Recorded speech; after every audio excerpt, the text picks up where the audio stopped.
In this video, we're going to be looking at a Maclaurin series expansion for a function x sine of 2x. The first thing to notice is that we are looking for a Maclaurin expansion, which means that we can use any of the Maclaurin series that we were, basically forcing you to memorize.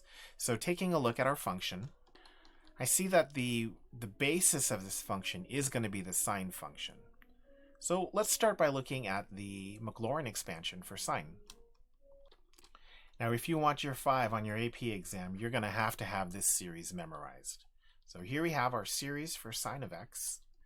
And the next thing we're going to do is, instead of a series for sine x, we want this series for sine of 2x, which isn't really going to be a problem because we're not changing the center of this polynomial. It's still going to be a Maclaurin polynomial. All we need to do is every time we see x, just replace it with 2x, even in the general term. You're probably going to want to simplify it right now. I don't really blame you.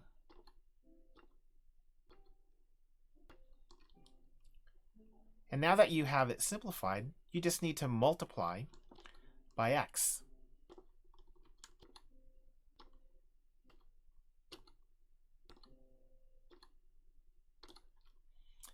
And then maybe simplify.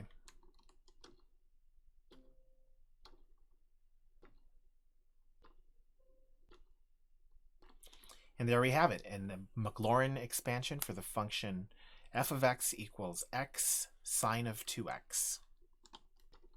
We'll see you on the next one.